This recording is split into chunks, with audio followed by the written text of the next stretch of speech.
Peay are still searching for their first home win of the season.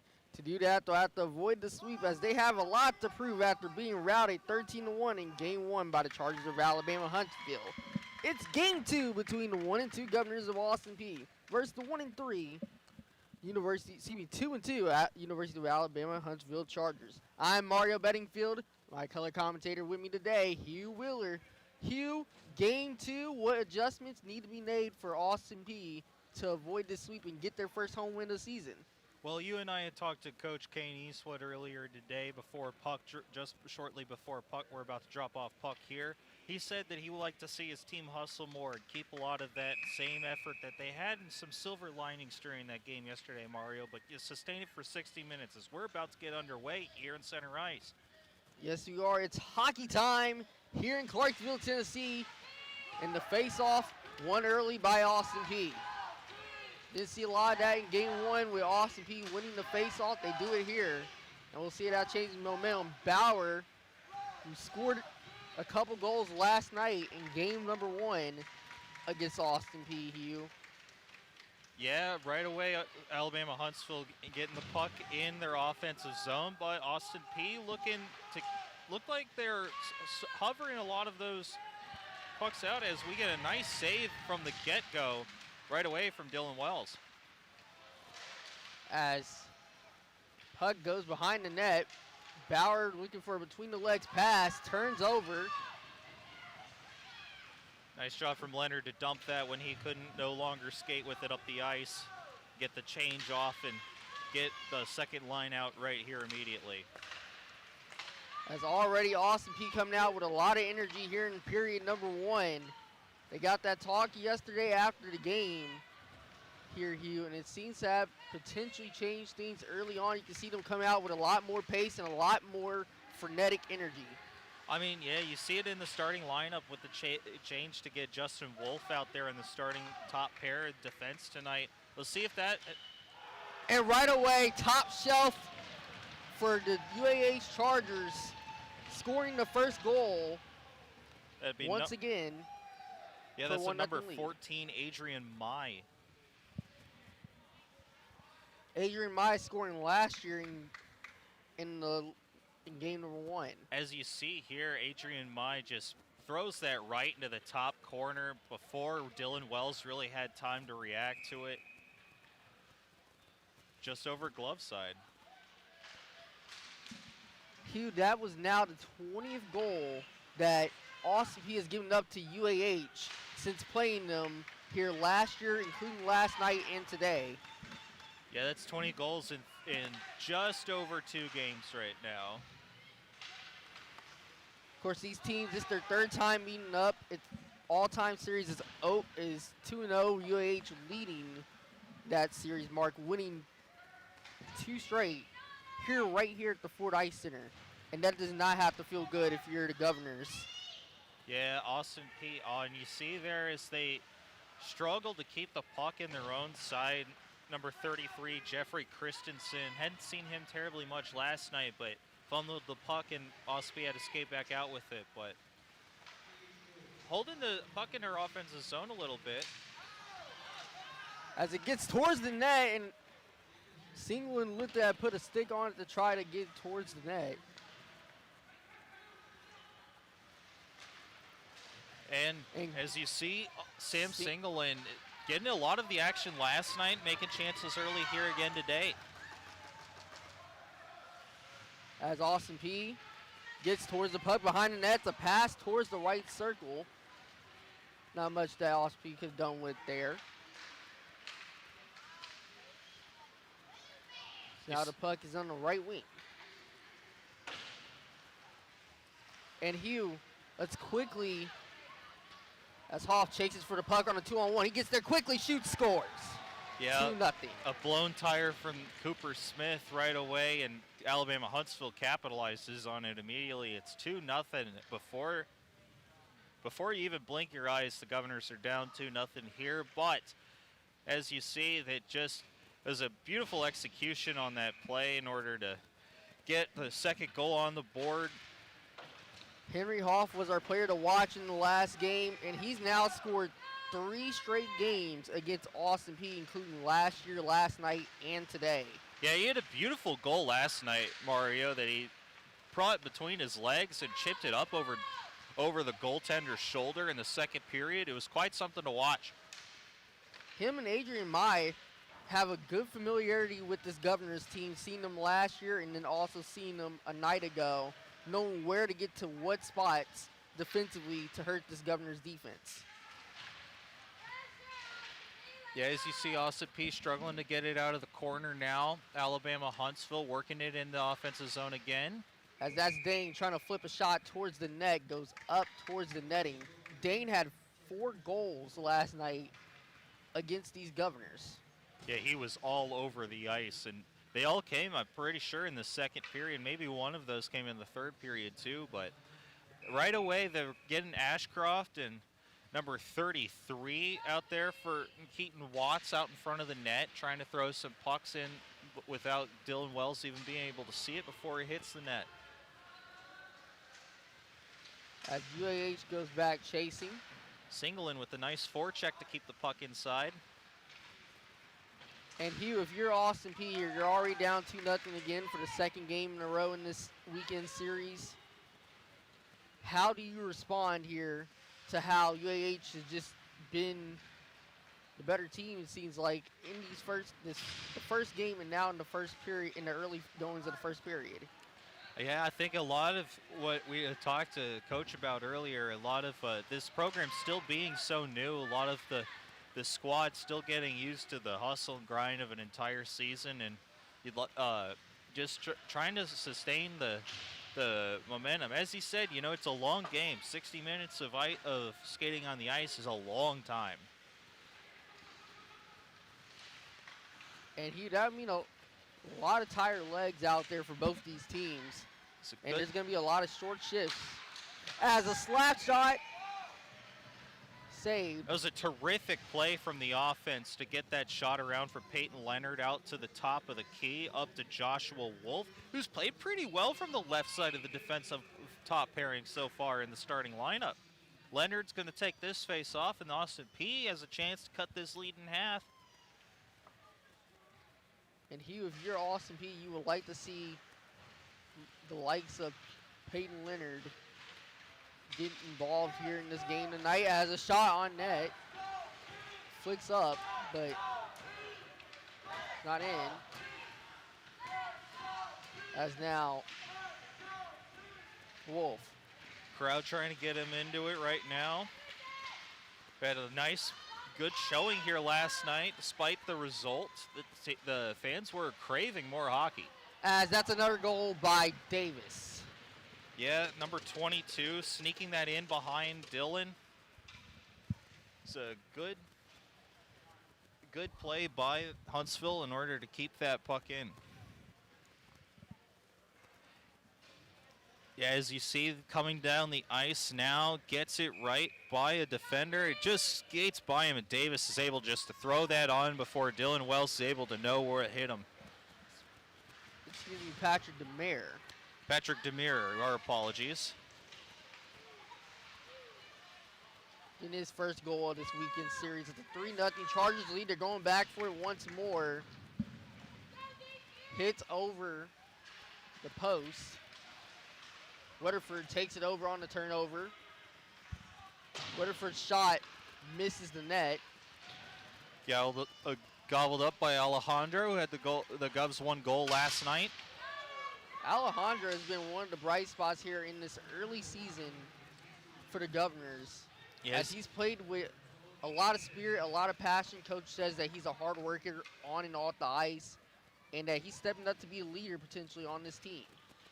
Yeah, we saw him have a lot of chances last night. Him and Andrew Leeds, another newcomer to the team, as they are leaving the ice now to get some fresh legs on for an icing chance in Alabama Huntsville's end. On the face-off, it will be Singleton versus Fairbanks, and Fairbanks wins it for UAH. And now that toss pass that you've seen UAH did a night ago to ruin Austin Peay's chances of a win, they get it down to Hoff. Hoff skirts around, looks for any space for good defensive play in the corner by number 23, Blake Rodamel, stuffing him. And that pass breakup before it ever had a chance. Now, this is what we were looking for last night. A lot of methodical, bringing the puck up, making some space for the play to happen. Looks like we got a high sticking call there. We're going to have a face-off here on the blue line, closer to Austin Peay's net. Dylan Wells may see some action here soon once again. As Dylan Wells faced a lot of shots last night here in game number 1, Hugh. As one-time drag.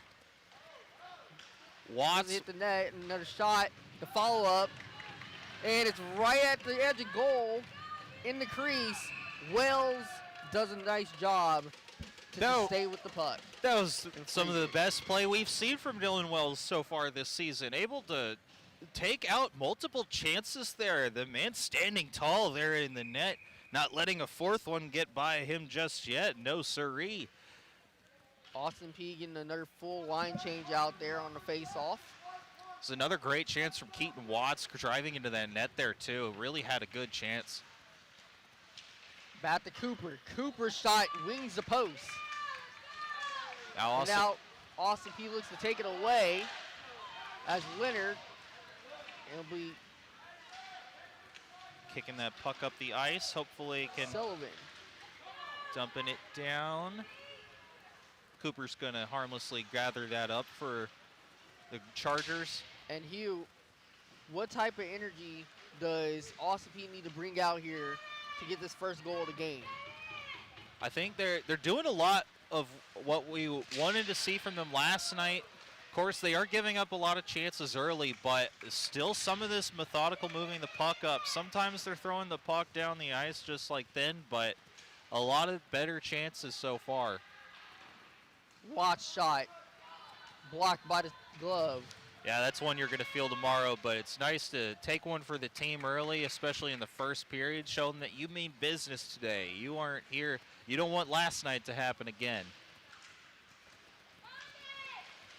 As Austin Peay takes over in the neutral zone. The shot on net, saved. It was a great chance from Brandon Kihara.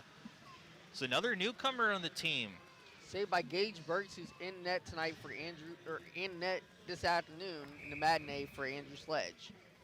Yeah, we were wondering to see if Sledge played last night, if he was going to play tonight. Wells played last night, he's playing tonight. But, of course, Wells exiting the first period. After the first period, he had a little bit more rest than Burke did after playing 60 minutes. As Austin Peay will take it over in the offensive zone off the bad turnover. And the shot is in! I believe that was Alejandro as he celebrates with his teammates over there, number 71. Alejandro with his second of the series and the first on the game for the Governors. They're only down 2 in the first period. Oh, man, as you see them celebrate with their teammates on the bench.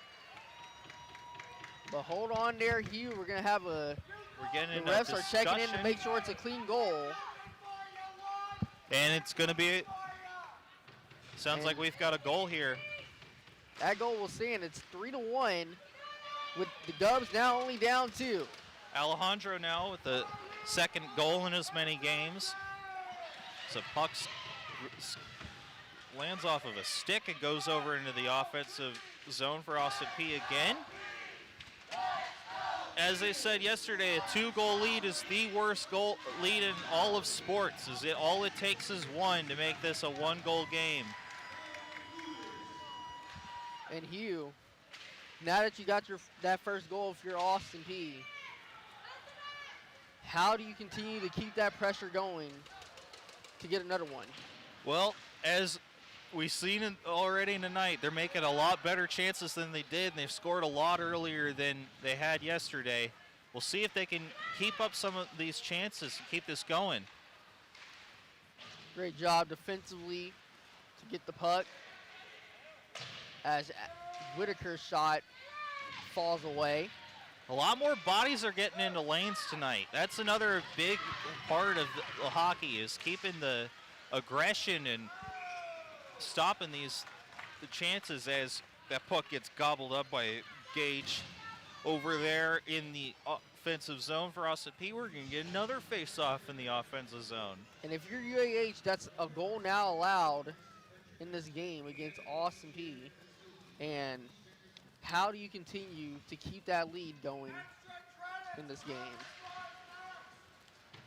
They've got to do some good puck maneuvering, fight to get the puck back, fight for these face-offs in the offensive zone. We've lost a couple of them now down near the goal.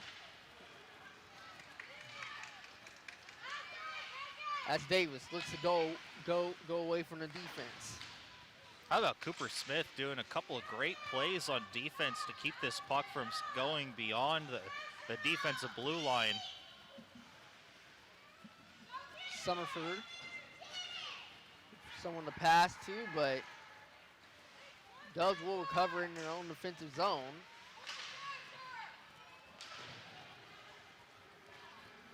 As you see Cooper Smith taking that puck again from a Dylan Wells. He gets back to the top of the blue line. There's Cooper Smith again with the deflection. UAH is keeping the puck in as of course I jinx it and its puck rolls backwards, but a lot of sustained pressure for UAH so far. Hugh, you're seeing a lot of clean defensive techniques here in game 2 right now for Austin Peay in this first period, and some quick line changes as well. Some quick line changes, some good chemistry. That was a really nice attempt there again from Alejandro to try and get that puck up to Andrew Leitz. As he does it again, Leitz trying to catch the one out of midair like a center fielder. Oh, his two governors hit each other near the penalty box.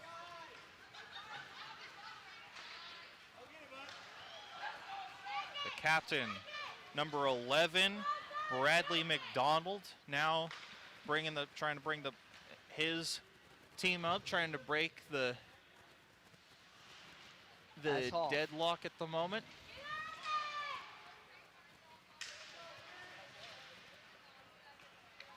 Austin Peay with the puck behind the net. Looked like almost a missed tripping call right there. It was close. Sometimes the refs aren't going to call it. It's another part of the sport. All calls could be subjective to the stripes. 7:21. That shot doesn't find any back in the net. Austin Peay also not taking any penalties so far, knock on wood. And a breakaway opportunity for the Govs! And it's off the stick. What a chance off the stick of Burks. Yeah, what a chance from Justin Bruneau to try and get that in on Burks before anyone could catch him. 6:48 in the first period. If you're just joining us, the Doves got their first goal of the game after 3 unanswered from the Chargers of UAH. Yeah, now Austin Peay is having to go back into their defensive zone after an icing play. Failed long pass. And Hugh, what a turnout we have here at the Ford Ice Center. Once again, this being an afternoon game as well. On a Sunday, you know, everybody has to come back after church as well. And it's amazing to see the turnout night in and night out for every game that these Govs play here at the Ford Ice Center. Yeah, I mean, hockey is a growing sport here in the South. I remember when I was just a kid and I was trying to play hockey, and it was hard to even find a pair of elbow pads or shoulder pads that would fit you at your size. There's only so many kids that would play in town back over in East Tennessee and Knoxville. Now there seems like everybody wants to play hockey these days. As Cooper's shot is saved by Wells. UAH starting to look a little comfortable in their offensive zone, putting some pressure on the Austin Peay defensive lines, but Austin Peay is now able to get a change. Hopefully they can get some fresh legs and push that puck on out. This face-off is win by Peyton Leonard. Oh, the pass to Leonard is missed, though, and Austin Peay is going to have to gather this one back up again. It seems like so far that UAH has had a lot of offensive zone time in game number 2, just as they did last night in game number 1. Yeah, fortunately for Austin Peay here, though, UAH carrying that puck is what the ref's calling it, and they're going to have to start behind the blue line again. Austin Peay could use this to their advantage.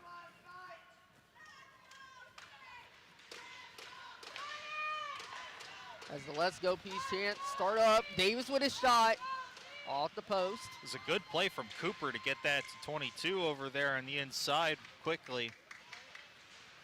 They're looking for that pass up into the center from the back boards, but Austin Peay's not giving it to them tonight. That was coming a lot easier for the Chargers yesterday.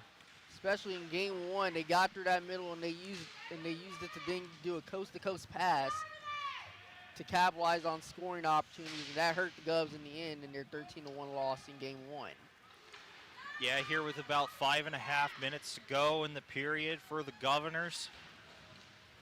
Shots on goal 11-8 in favor of UAH, but not by many. What a hit in the corner by the big man, Brillouette for the Chargers. Wow.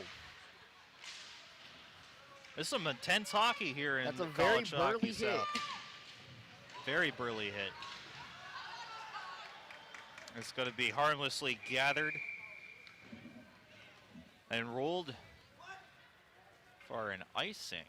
Or no, they're going to give Peyton Leonard a penalty in there in the box. They're ruling that a call, and perhaps it was a hold or a trip of some sorts on the transition play, but Hayden Hoff is going to take the face-off on a power play for the Chargers of Alabama Huntsville. 3-1 with Governors down by 2. Able to break that one up, push it past the blue line. Of course, icing is not applicable if you are on the penalty kill, so use that to your advantage while you can. Leets at the corner trying to get Watts. Watts dribbling it around. Found Ashcroft. Ashcroft got it to Hoff, over to Cooper. Ashcroft with the shot, goes off of Wells' pad, and he's keeping it for another chance. Hoff back to Ashcroft. Over to Cooper, who throws it in, and it's unsuccessfully. That's Cooper on the pass. Cooper's playing like a Victor Hedman for the Alabama Huntsville Chargers this evening, holding that blue line on this power play attack. Just unfortunately not able to get it by Dylan Wells in this power play so far. Still a minute 11 to go. We'll see if the Governors can kill this one. Once again, Austin Peay playing tightly into that middle, and it invites the Chargers to attempt that cross-ice pass once again, especially if they can get it back to the top of the blue line and then get it towards that left circle. Again, the Governors have just not been covering the wings in this weekend series. Not quite, no. But give Austin Peay some credit so far on this power play. They're really holding their own a little bit. Some nice neutral ice pressure, but looks like we're being called off sides, and we're going to get this puck back over the blue line again. Austin Peay only 44 seconds away from calling this power play killed. We'll see if they hold on for it. Austin Peay was decent on the penalty kill a night ago in game number 1. Here as they're looking to try to kill this off in game number 2 and get back to even strength in this first period. It's a good play by the defenseman, number 57, to keep that puck in as he looks for an open man. Summerford now onto the net. Unable to get it through. McDonald now with a chance. Can't get it past.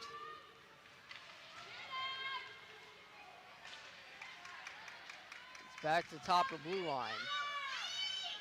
Pass to the right wing. Bueller. He's going to send it back for Fairbanks.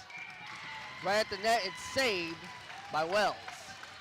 Wells is playing a lot better than we had seen last night in that first period, gathering up some pucks, freezing them before they become rougher chances, and making a couple of big plays and stopping some big shots early from these Chargers.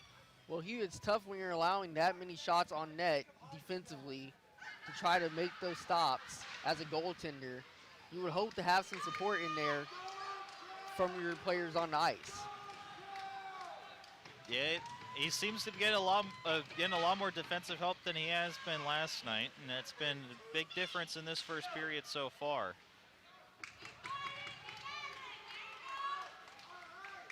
As the Governors in their second game in their first conference series of the season.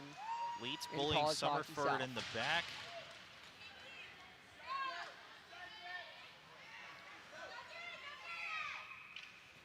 We're going to get another icing call. And the Governors are going to have to break this one out of their own defensive zone again, Mario. And with these Governors, it's been interesting here tonight, game one, or excuse me, it's been interesting here this afternoon. Excuse me, still getting confused with this being morning instead of a night game. But this afternoon, this Governors team has played a lot better than the first period a night ago, if you had to watch that game on the broadcast. They just have a lot more lively energy, a lot more light or array, and you can see it with the intensity they're bringing in this first period to UAH. Oh, it's a new, what a hit on Ashcroft there from 23 to 23, Blake Roadhamel on to Hayden Ashcroft. Right in front of our broadcast booth here, up top. Davis now getting hit. The Governors putting some hits on the Chargers here early.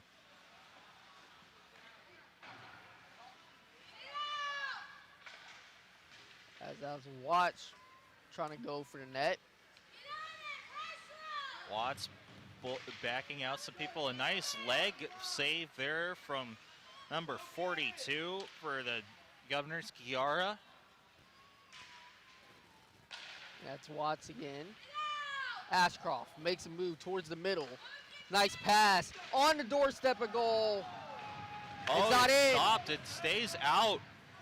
Watts trying to make a play back. Makes a nice move to get onto the inside, but the stick blocks that one away. Ashcroft looking for another man outside. That puck gets down to the defenseman who lets that by. That was a great job by Wells to stay on the puck and move smoothly with that butterfly movement to try to stay on his feet and make the save. Now 1 minute, less than a minute remaining here for the Governors as, you'd argue Hoffa may have committed a penalty, holding on to a stick there, but refs didn't see it.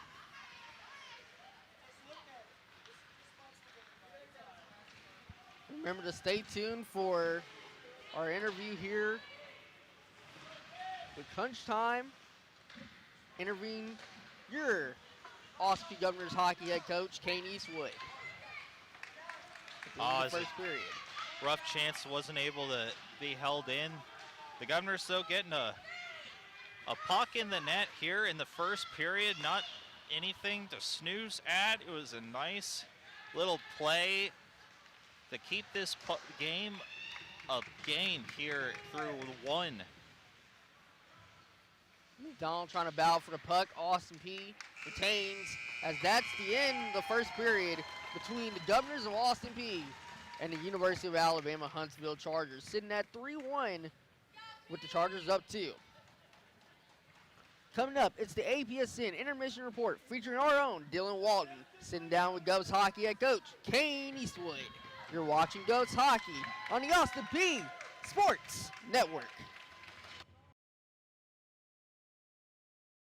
Everyone, Dylan Walton here, and we have another special guest. We've been knocking out these guests as the weeks come by, and I think today is one of my favorite because you don't normally see him on campus, but you see him on the rink. I have head coach of the club hockey team, head coach Kane Eastwood. Coach, how you feeling today? I'm feeling good. Thanks for having me. Yeah, I appreciate you coming through. You know, right now the season's starting to kick off for you guys. You know, Sure is, yeah. this past weekend was your guys' first game of the season. Just quickly, how it go? How you feeling? You got the first series out the way. Yeah, so there were first home games. We did have a away series 2 weeks ago, EKU. That went a little better. We split the weekend with them. Still working out some kinks. This weekend, our first home series, not the results we wanted, but still we have the guys moving in the right direction. I think we identifying a lot of the issues we have with the new roster, and we know what we have to work on going forward. Yeah, and we'll touch on the new roster a little bit later on. But I want to get into you quickly. Okay.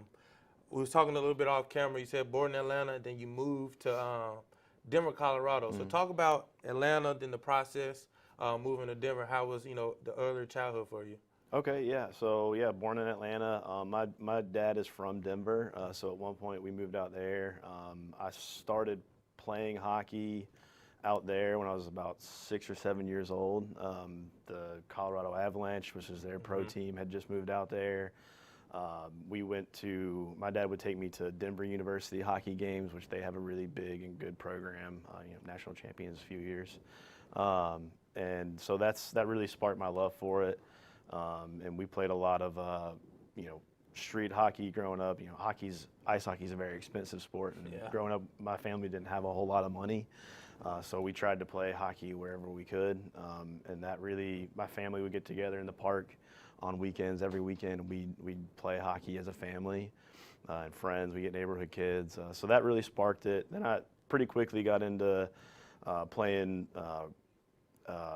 house league, roller, and ice hockey there. And then after a couple years there, we moved to Savannah, Georgia, which Savannah, if you know anything about, doesn't have a whole lot of hockey. They did have a roller hockey rink, so we played that. I played, and we had a very good competitive travel roller hockey team. So we traveled around the Southeast playing some regional and national tournaments. Okay. And then 2 months out of the year, we would have ice hockey at the Civic Center. So we'd put together a travel hockey team during those 2 months and go from there and compete. And then after a few years in Savannah, about when I went to hit high school, we moved to Atlanta, back to Atlanta. And Atlanta's a pretty big hockey hub. So I kept going with that, played 4 years roller and ice hockey in high school.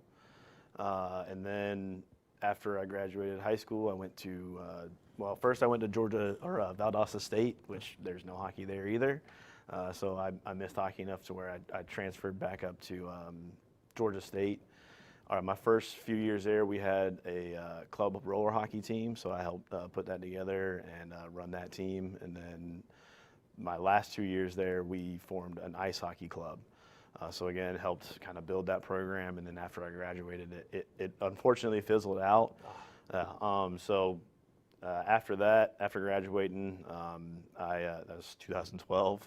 It's okay. Yeah, dated myself a little bit. So I've just coached mostly a lot of youth roller, youth travel, roller travel, and then a lot of youth ice hockey. And then a few years ago, luckily, they built the arena here, and I've been coaching at the arena. And when the time came, I had a few players come to me and ask me if I wanted to take the coaching job, and here we are 2 years later. Yeah, and it's been a fun trip. Yeah. Growing up, were you a bruiser? Was you a scorer? Because to break your face, you got to be willing to put your life on the line. I'll get to the broken face in a second. So the type of player, I'm obviously not a big guy, but I'm not afraid to get in battles. I'm not afraid of. I grew up playing with older kids, so my playing football growing up too. That is still a little lack of fear, if you will, to really get in there and be a grindy player. So I played defense my whole life, and I tell that to some people that have played hockey a long time. They're like, really? Because I'm 5'7", but I love the position. I love playing it. So yeah, that's a lot of injuries growing up because I was so aggressive and so physical, but smaller in size. So a few broken ankles, a few shoulder injuries, but the puck to the face actually happened a few years after I graduated. So when you're playing an adult league or you're just playing on the ice as an adult, you don't have to wear a cage. Oh. So I unfortunately made the decision for a while to not wear that cage, to my wife's disliking.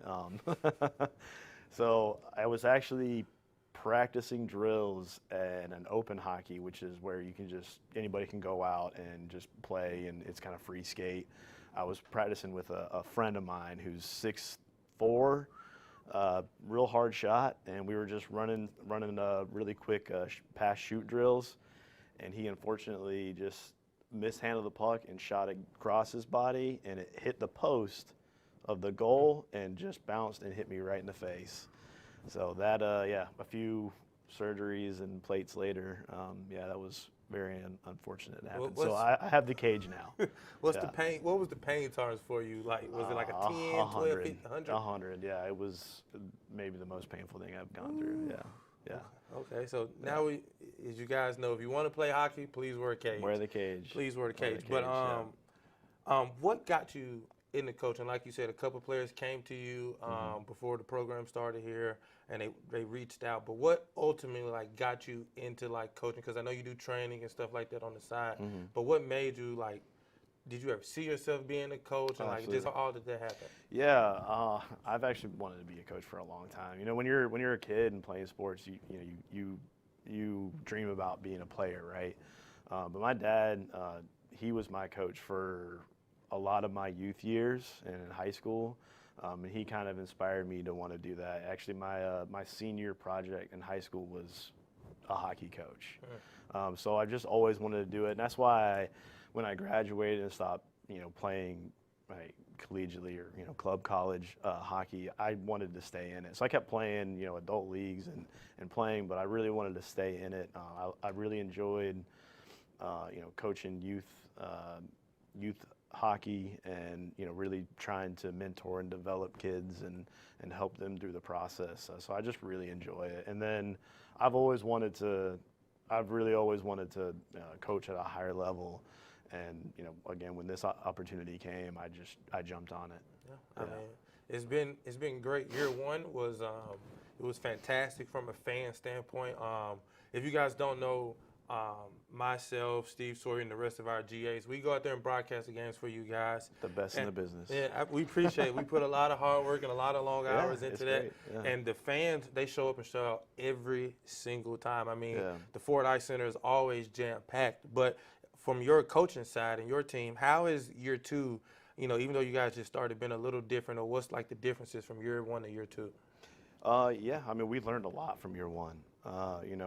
It's tough trying to build a program and try to build it the right way. My goal from the beginning has been to build a really solid foundation for the program, for growth for the future, whether I'm involved in it or not, but build a really solid foundation for it. And we see that growth, day to day, week to week, month to month, and from year one and year two. That with a new program, you're always going to have, obviously, kinks to work out, and it's just identifying those kinks and really, hammering and trying to make sure we work them out and to build a good program. Yeah. Like you said, this is a new team. You have 8 to 9 new guys, true freshmen, or freshmen in a sense. How has it been developing those freshmen and getting them to mix with the veteran guys and just understanding you don't want to peak, right now. You don't want to win your first 4 straight games because you don't want to flatten out the end of the season. So how have you tried to get all the guys to get on one page, and what are some team exercises you guys may have done? Yeah, so we unfortunately only have a few days a week of practice, and we try to. So my goal for this summer was to really try to plan as many things that we can do outside the rink too. So another thing that we didn't really have last weekend was a training program off the ice. So I've partnered with a few there's a new gym that opened here. That's the athletic compound, or the athletes compound. Apologies to them. They're the guys that run the Spartans organization, and they opened up a gym. We've partnered with them where we can go in 2 days a week to go do team workouts, do some team activities, do video and stuff like that. But yeah, with the freshmen and trying to integrate everybody, you know, another big thing that I worked on a lot this summer was, you know, creating standards and, you know, for the team, creating standards and guidelines, you know, to what we really want as a team and as a culture going forward. You know, I've said it last year a lot to some of our guys. You know, if we have 5 guys buy in this year, great. If we can get 10 to buy in the next year, even better. If we can get 15, then just building on it and building on it. But it's holding everybody to those standards. And to be honest, the new guys, the freshmen, we're very impressed with them. They've brought a lot of energy.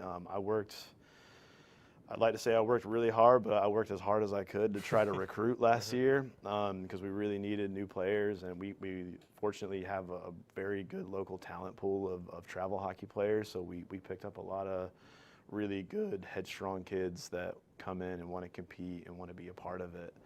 So yeah, it's been great. And the leadership from last year, the guys from last year, like even some of them that struggled a little bit, like, it was a tough season, and it's tough to really get through that stuff. So, but a lot of them, after talking with them a lot over the summer and just working with them and trying to mentor them, a lot of the leadership from last year has stepped up in a lot of big ways and, you know, changed attitudes and really bought in, and it's helped a lot. I mean, if the fans love it, I mean, there's nothing more that you can do besides work hard and try to put a good product on the ice for that. But the most important thing is what excites you for this program looking ahead into the future. I mean, like you said, you got 8 to 9 brand new guys, and they're young, and they bring a lot of energy. So you should have those guys for a good piece of time. What excites you just about this program and the development that you can bring and excitement you can bring to Clarksville for some ice hockey? Yeah, I mean, honestly, everything about it. It's so much fun. I love it. You know, again, there's downtime, there's, you know, bad times, good times, but I love everything about it. And you know, bringing the new players in and seeing their energy and how responsive they are is great. I love mentoring them. The veteran guys gets me excited. So when I played at Georgia State for a few years, we had maybe 10 people in the stands. So, you know, it wasn't college hockey. Club college hockey in the South was not what it is now. So, and I've seen it grow and develop over the last 10 years, especially with the boom of social media. Like, I think that has created such a big momentum for college hockey, especially in the South. And just seeing that really excites me to see where it can go. I mean, you have not just us with the opportunity to, you know, to move up in the league that we're in, but you see schools all around the Southeast just building programs and building momentum, and that's what really excites me to see what the future is for hockey in the South for sure. I'm excited too. You know, hockey is brand new to us. Our first time really being involved in it was coming around with you guys, so we're grateful to be around and, you know, get to see some entertaining hockey. If you haven't caught an APSU hockey game, they gritty. They get down to it, and they love to fight. It doesn't matter if they're up 10, down 10. They're going to put a product that we all can enjoy. So that's one thing I appreciate for you guys, because you make our long nights very exciting. So we appreciate that. Yeah, absolutely. Yeah. But before we wrap up, I got some would you rather questions. Okay, and they're hockey related. So the first one is, would you rather win the league with APSU or coach professional team for a single season? We'll win the league with APSU. Okay. Absolutely. Loyalty. Yeah. Loyal absolutely. to the soil. Absolutely. Yes, yeah. sir. Yeah. Okay, that was easy for you. Yeah. Let's see if this one will be a little bit more difficult. Okay. Would you rather take a penalty shot in overtime or be the goalie facing one? Penalty shot. You'll take it? Yeah. Okay. Why? I'm decent at them. Yeah. Okay. Okay. You put your faith in yourself. Yeah. Okay. Yeah, I like taking them. They're fun. Make it or miss it. It's fun to do. What's your percentages? If you had to gosh. if you had to just guesstimate. It's probably not good. Okay. That's all. I mean, yours probably better than mine. Yeah. So that's all that matters. Okay. And the last one I got for you, Coach. Would you rather coach a team full of raw talent or a team full of experienced grinders?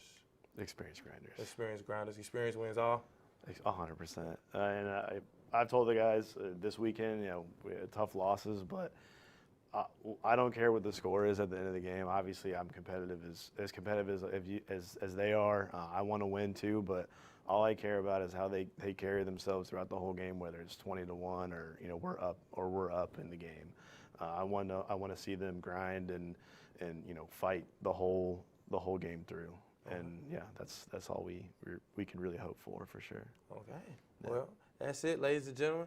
Head coach of the APSU club hockey team, Kane Eastwood. Coach, I appreciate you again for coming out and talking to us. It's been really amazing, and it's going to be a good year. Yeah, thank you. It's going to be a good year. And thank you all to all the fans that come out. Again, win or lose, it's so exciting to see all the fans come out. It's great. Yeah, I mean, the Ford Ice Center, it's rocking. It's jam-packed. Yeah. There's not an open seat available. People stand around the ring, the rink the entire time. So, I mean, that just shows to the community and how much they love and support you guys, because I didn't even think that's what it was going to be from the first opening game until now. So I'm excited for your second season, Coach. And absolutely. Thank you guys so much. And Dylan Walton here with head coach Kane Eastwood of APSU Club Hockey Team. And that's all we have for you guys. Thank you. Back to the Ford Ice Center. It's a 3-1 UAH Chargers lead. They're up by 2. Austin Peay got 1 goal here in the first period, going into the second period. Hugh, what do you expect here in the second period for Austin Peay to get some more goals on the board? Well, I think we're going to get a lot more good chances between Austin Peay's offense getting into the zone, getting some work on, and down on Alabama Huntsville's defense. We'll see how that keeps it up. Of course, we talked to Kane Eastwood. We see a lot more hustle out on that ice, as he had suggested the team had needed to do, and it seems to be paying out already with getting that goal in the first period. As Austin Peay trying to control possession off the zone. So make a move on the left side.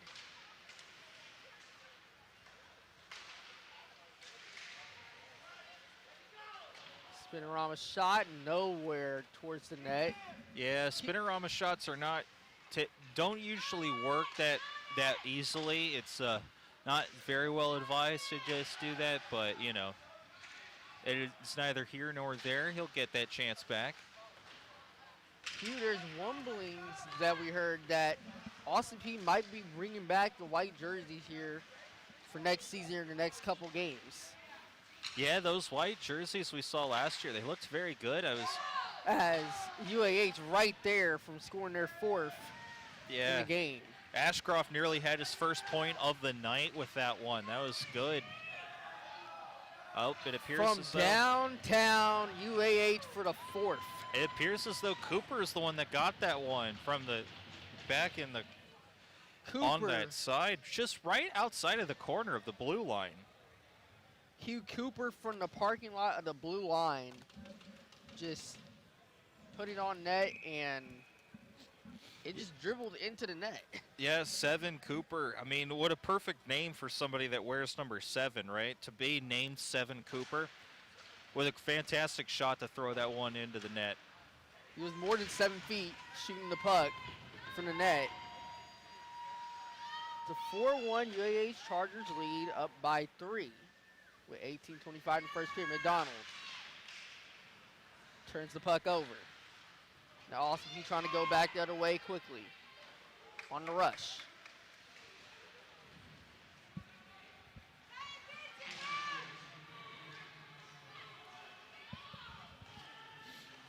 As Wells will just chop it away back to the half wall.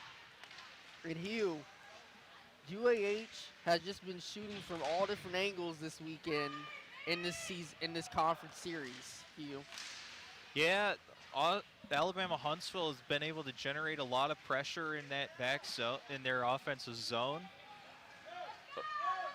Austin Peay being able to carry this puck up the ice, though. Hopefully they can sustain some pressure here.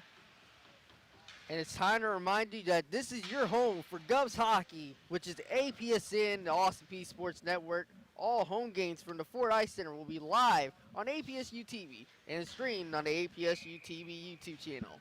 APSU-TV is available on Spectrum Channel 192, CDE Lightband Channel 9, and AT&T Uverse Channel 99. Govs Hockey, only on APSN. And to mention that our next broadcast is against LSU. Yes, the LSU Tigers come down to Clarksville to take on the Governors. The M3 independent team will try to get a win against Austin Peay. October 17th and the 18th, 18th and 19th. That'll be our next broadcast. Yeah, that'll be a fun one to call. It's cool to see hockey spread all the way down to Louisiana. And don't forget to follow Austin Peay Sports Network on all social channels.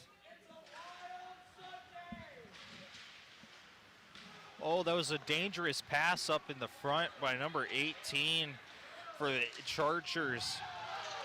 As Sullivan looking for the goal, patted off by Burke. Yeah, it was a good chance by the Governors there, just unable to get it in. Once again, the Governors are pushing the tempo here in this first period, or excuse me, in the second period. And you love to see them fight for these shots like that, taking hits like Blake Roadhamel's getting knocked across the ice, but still getting that shot off before. As Bauer just skates away, swims towards the right side. Wells rolls around, gets the save. He swallowed that one whole. He did not let that one through on his glove side. Way to go, Dylan Wells, to keep that one out and keep this one 4-1. Call that the middle school bag luggage save. The way he just rolled around and just kept his pads moving to get to the save. Yeah, it was a good chance from our goaltender to keep this game at bay as it is right now. Hopefully Austin Peay can reward him with a nice offensive chance here. But you see Austin Peay showing a lot of hustle in the second period, Hugh, trying to get towards the wall and maintain possession of the puck. May, who scored the goal earlier in the first period to get the Chargers on the board. Yeah, trying to battle for the puck. Now they're making Chargers work for it, get that puck out on their terms. Hugh, how have you seen the energy change in this second period for the Governors? And they're pushing a lot of tempo and now getting towards the puck. Yeah, Austin Peay not so far having terribly many great chances to work with, but they're fighting and defensively. As you can see, the team is energized and motivated. They're making some changes and getting their guys out there. Moyer now out there at the left wing again. We're going to see an offensive face-off here. They win it. Get it in the corner. Hugh, you can see the Austin Peay players on the bench. It's a lot more energetic, and the players now getting into the benches and making changes. Oh, what a chance from Hayden Hall. Had the right idea to throw that puck in on the guy coming into the net. Just was not able to get the guy on. Number 17, Brendan Sullivan, is going to wish he got there in time.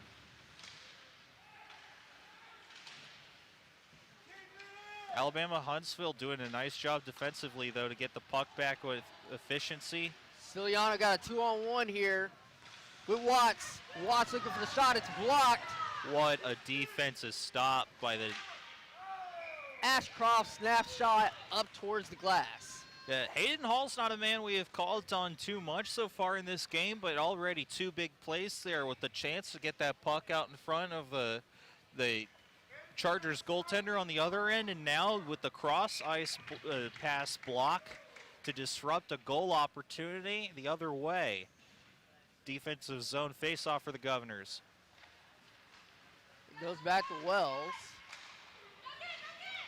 And Wells helping to get that kicked out. We're going to wave off that icing as the Governors get down there pretty quick. And Bruno. again, you can just see a more kinetic Governors team when they're in the offensive zone and when they're chasing the puck. We're seeing all sorts of guys out there now, too, for the Governors. We got Nico Pulley getting the puck right now. going to avoid getting that to Keaton Watts, a man who's been all over these first 2 games for the Chargers. Pulley, one of the newest governors here for Austin Peay. Hugh. And then Dane, another guy we haven't talked about today, but he had 4 goals last night. Dane was all over the place here in the last game, in game number 1, and he was absolutely an impact player for the Chargers. As he lays a hit there to try and stop Austin Peay again, but Austin Peay not giving up the puck just yet, and now Cooper takes it in their defensive zone, skates that around the net, trying to break this one back out the ice. Cooper scoring from downtown in the second period to open it, as Ashcroft is offside. Yeah, just a step, just had a guy a step above him. They're going to get this face off from just across the blue line in the neutral zone. Full changes on both sides. 13:26 in the second period. Hayden Hoff over on the side there. Again, number 4. He's made his presence felt here in Clarksville so far. Had a beautiful goal last night against the Governors. Summercroft now gathering this one up. Throws it up ice to Hoff, who's going to get a icing waved off. Man, he's quick up the ice, Mario. And UAH with that touch pass once again, getting it over the defense into that second level. And Hoff using his pace. And plays from guys like Captain Bradley McDonald, keeping the puck into the offensive zone for him. Getting that puck over to Summercroft again. And Hoff cleans that one up. It buries that into the net. That's his 2nd of the game, Mario. It's a 5-1 Chargers lead, up by 4 with 12:36 in the second period. Yeah, we're going to take a look at that one again. That was a very nice play from Austin Peay. So we got the crowd here looking on. We had a nice turnout last night and a good one today as well. It's nice to see hockey get the popularity it deserves here in the Volunteer State. Well, if you're this Governor's crowd, it's just not what you expect here from this Austin Peay hockey team and how they've been performing this weekend on the ice. Well, and it's a young team, too. You're playing against a program that has been there, done that, has been at the Division I level not too long ago, is one of the pioneers and forefathers of the sport of hockey here in the Southeast, and a very proud program down in Huntsville. And Hugh, there's this thing going on at the with the F&M Bank Arena and the Ford Ice Center. Of course, Austin Peay hockey has had some great crowds in Season 1 and now in Season 2 as well. It's up for debate that the Governors could switch potentially 1 year, or maybe for a game, to play in the F&M Bank Arena one day. What do you think of the prospects of that, Hugh? I think it'll come as time goes on. Hockey, of course, the audience here grows and grows with each passing game. It'll come here in the next couple of years, most likely. Let's make it happen. Governors Ice Hockey to F&M Bank Arena for one game here, hopefully in the near future. Yeah, it'll be exciting to watch, to see how much we can pack out that crowd over there in the 5,000-seat arena of the F&M Bank. What a crowd that would be if the Austin Peay Hockey Club ended up playing one game for a night in that arena. You've seen the atmosphere for the Gold Star Showcase. You know Clarksville is a hockey town as this gets towards the net, but the referee has a folly, slipping behind him, but the Governors will look to take it towards the middle.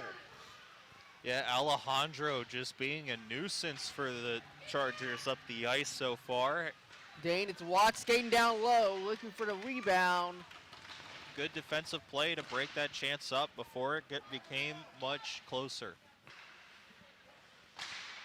Back out wide, Ashcroft is going to chase. There's a Cooper. great chance from Keaton Watts to try and get that one on the net. Hoff just not able to direct that one down enough. And you're seeing a little bit better point-to-point defense from Austin Peay here, Hugh, on these defensive shifts. Yeah, they're trying very hard here to keep this puck out as much as possible. You got to give them props. They're doing a spectacular job of it, especially with the man down here on the penalty kill. How different would this game be if Austin Peay kept the Chargers cycling in the offensive zone and then getting stops on the defensive end to take it up to the offensive zone, their offensive zone, and score, Hugh? I think it would do Austin Peay, it would have done Austin Peay just a little bit better, but again, it's a young team. They're only year 2 here at the Austin Peay Govs Hockey Experiment, where they'll take a long way to get to the full national power, but you got to take these games one at a time. As the power play is over, we're back to even strength hockey, 5-on-5. Some extracurricular activities, and the crowd here looking for a call. The refs are not going to budge on that one, though, as we are going to have full strength hockey once again. Another face-off down here for the Huntsville Chargers. Hugh, what do you think about what happened post-play there? I think it's a little bit of these teams have seen a little too much of each other in the last 24 hours, and they're probably letting each other know about things that they might disagree with one another. A lot of things you can't say on this broadcast, certainly. Yeah, a lot of things that are not fit for the school children watching at home. As Bueller tries to find his way through the middle of the defense, only for the Governors. Oh, we're getting some fighting now. The single in, to get a little bit of energy going. They're going to send him to the box after his teammate was knocked down less than a minute ago. And that's Singleton.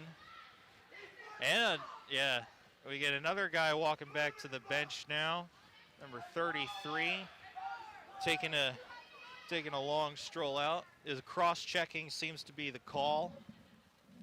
And Austin Peay is going to be playing down a man once again. Well, it appears as though they've just asked him to go to the box, and they are going to be playing with 5 men. Or no, this will be 4. It looks like we had some miscommunication. Leonard is skating back out to the bench.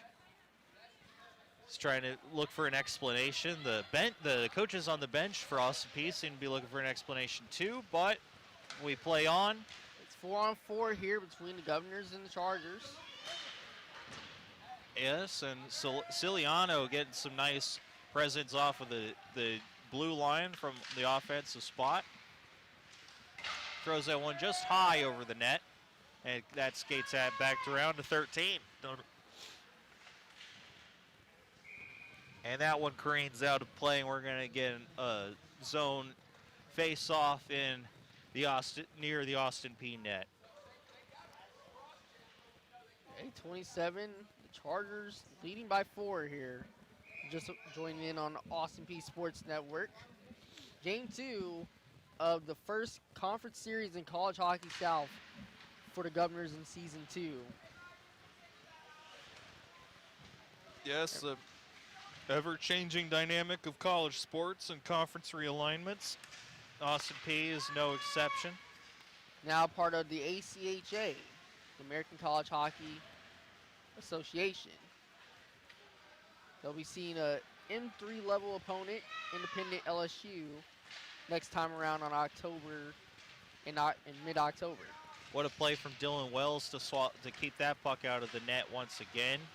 He's being very good about positioning himself in front of the net. No matter where the puck may be, he's got excellent eyes on the puck as well this evening. As Leonard will just flick it in towards the goaltenders. Ooh, good forechecking by the man in the Burks over there, Mr. Zach Tate.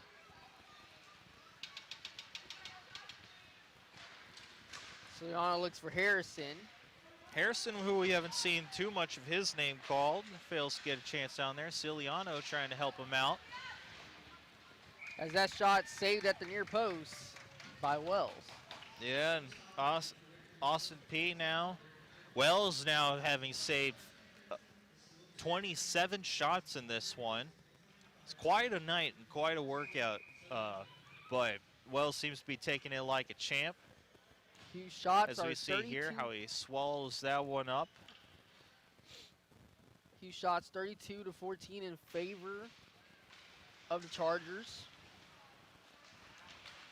Chargers looking to drive that one Ashcroft in. out the middle. Saved. Excuse me.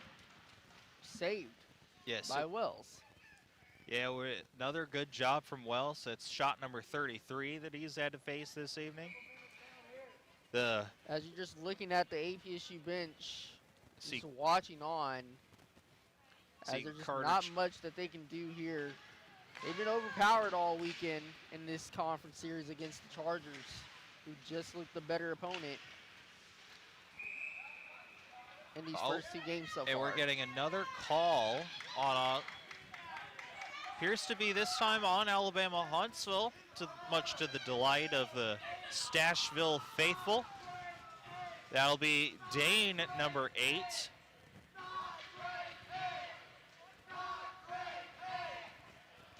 That's Miles Dane going into the box.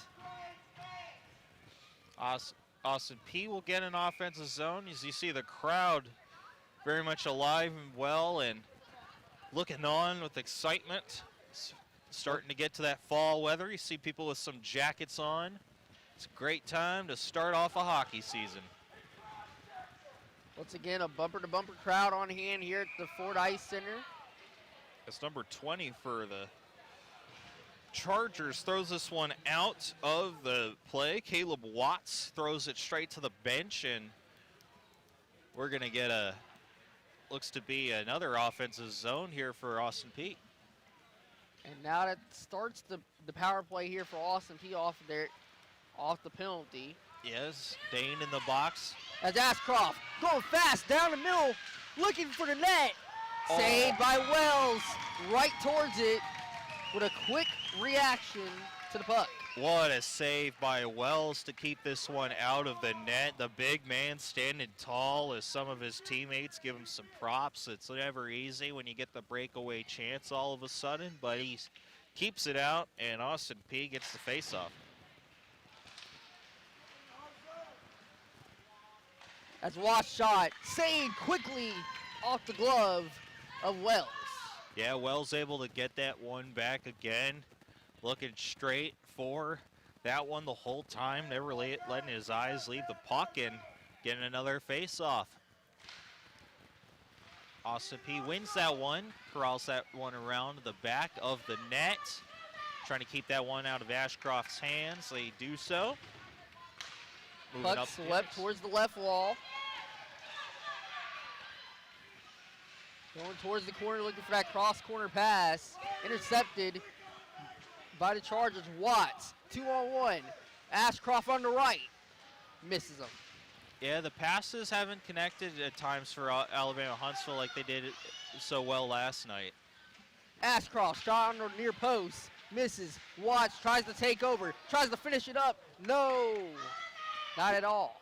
Watts has had a commanding presence on the ice this game and last night's game. You could really tell as he skates around through the middle of the ice. He's the guy to pay attention to. Watts on the offensive rush. Sneaks around. Looking for Summerford perhaps. No, he's going to take it himself, and he perhaps should have taken the pass opportunity. You see UAH drive through that middle a lot and try to attack Austin Peay in the slot. The Gubs have adjusted better than they did in the first game to what UAH has been doing. Oh, and here That's Hoff, one-on-one with Wells. just off the crossbar. He was looking to make a little trick there of Wells, just not enough to get the goal.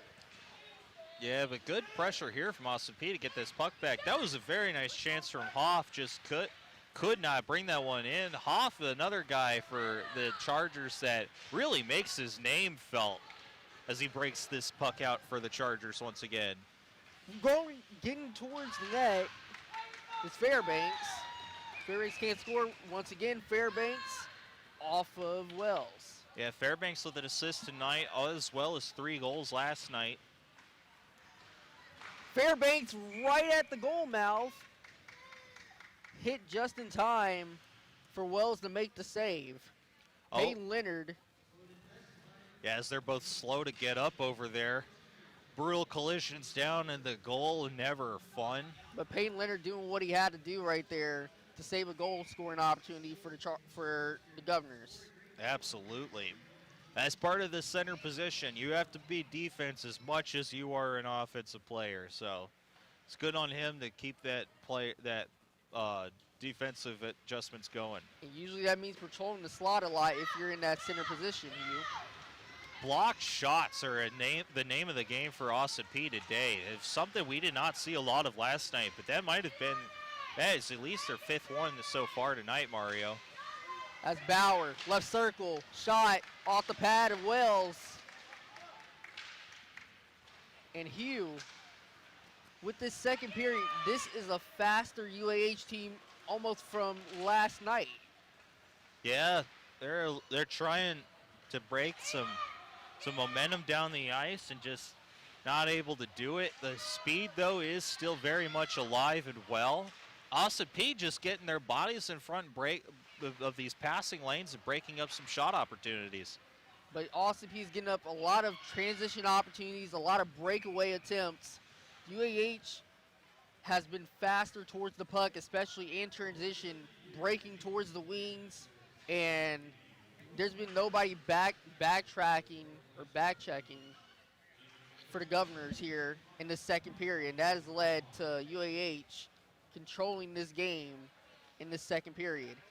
Yeah, UAH with those breakaway opportunities, it wears you out as a defense chasing those all the way down the ice. And they've been fortunate that some of these chances haven't gone in the net. Wells has made a couple of plays himself, but the defense seems a little bit more tired than they were in the first period, which first period they were all over the place trying to stop the Chargers. So certainly all of us would be tired trying to stop this team as well.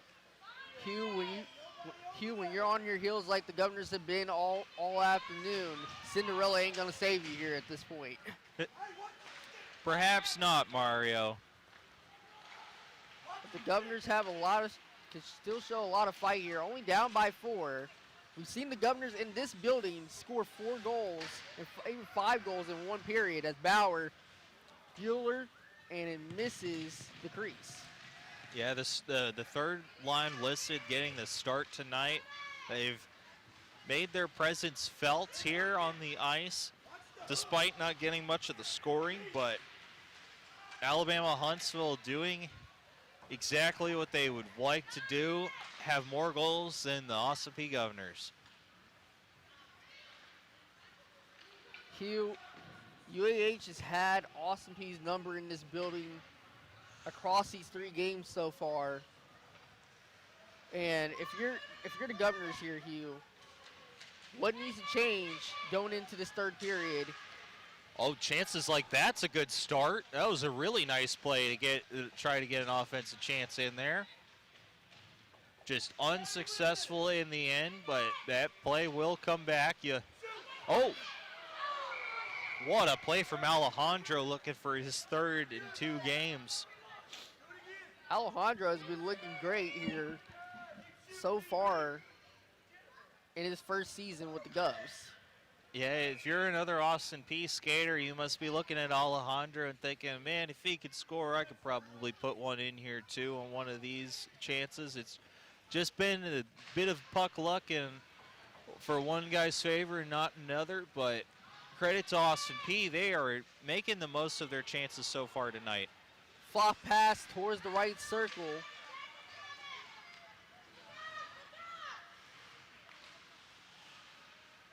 Davis getting that puck in.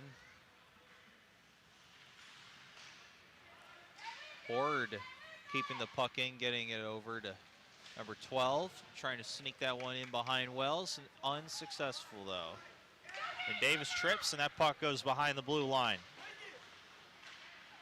And Hugh, you just seen here offensively as Harrison chop pass towards the right side.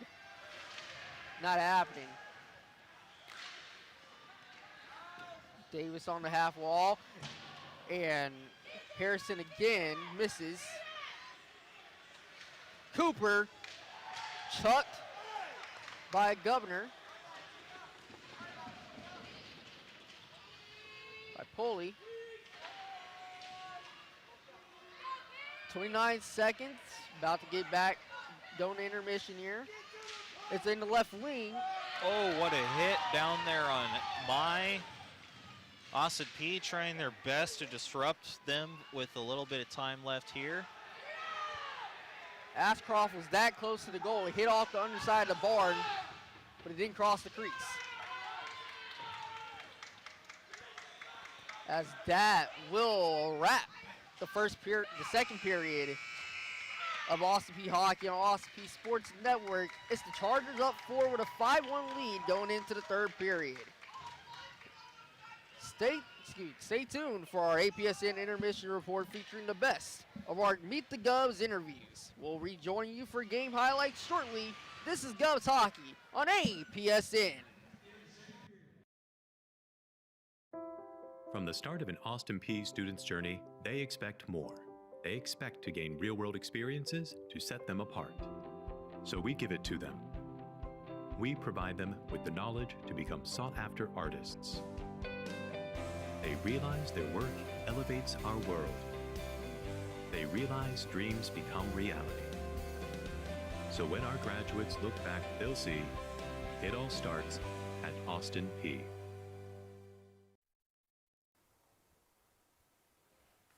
What's up, Gov Nation? It's Isaiah Norman here. I got a good interview for y'all today. I got my boy, I'll let him introduce himself, man. What's your name? Let him know. Javius Bond, Austin Peay football player. I go by JB. Came here to do an interview with my dog, man. Yeah, for sure, dog, for sure. I came out to a practice. I remember the first practice I came out to. And you had a green, what was the green, your jersey be green? I'm like, why is jersey green? Because when I first met you, I didn't even know you played both sides. Like, I thought you was just DB when I met y'all in the indoor. So I was like, why you got his jersey green? He hurt. Then I saw you on offense. I was like, oh, you like that for real. Like, you so like, all right, I'll say this. You played both sides all your life pretty much, huh? Yeah, pretty much. Yeah, all right, bet. First time out was at ECU. Yeah. I just played straight running back. For sure. When you started football, and period. I think my first time playing football was 5 and 6. So growing up, all my brothers played basketball and my dad played baseball, so football was kind of like just an off sport. Like nobody really did it for real. So I was just that outcast.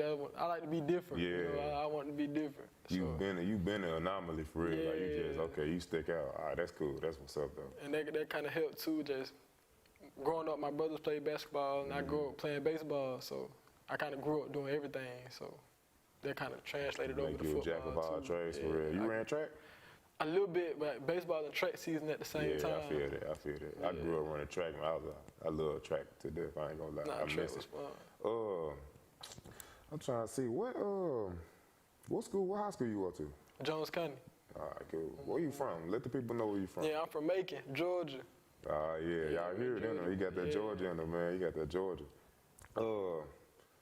Growing up in Georgia, describe what that was like just a day-to-day life in your day-to-day. Growing up, man, it was really, for me, it was just sports. Like I told y'all, I played a little basketball, baseball. I was always into something. So growing up, it was always sports. And I'm the middle of 5, so I always had my brothers with me. Yeah. So I always kind of grew up active and into something. Yeah.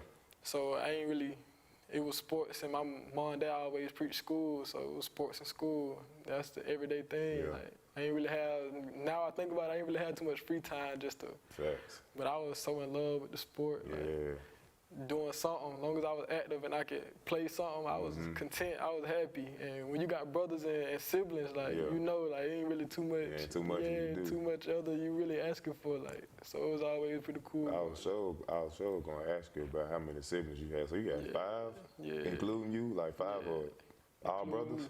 No, I got one. I got a little sister. Okay. So you like, where you rank in the? I'm right in the middle. You right in the middle? Yeah, right in the middle. So your oldest, how old is he? The oldest, 28. If I'm 21, 28. And then your sister, we gonna keep her age. We ain't gonna do it. So how was your high school recruitment? Describe that process, because there's some kids out there, you know, it's so stressful when you're going through it and you look back on it, you like, I don't even know why I was stressing like that. Nah, definitely. High school was a different beast, definitely, because I played as a freshman, but I played safety. Yeah. So playing, I was always undersized, so that was always a big question. Playing like undersized, you probably ain't gonna do too much. You always get doubted when you're a smaller person. Right. So high school it was fun, because getting doubted came out of middle school. I played receiver and safety in middle school. And my high school, they kind of did the same thing. They kind of doubted me a little bit until I came up, and the summer workouts proved myself, and I earned me a spot. 9th grade year, I think my first offer was Minnesota. And once I got that, it kind of set me up to keep going. And camps, I went to my first camp. I want to say it was the Auburn camp, and it kind of put me on the map. I went and showed out. I really did a little bit of everything. Corner, receiver. I was that kid that I want to figure something out. I just want some attention. And that kind of put me on the map after that camp.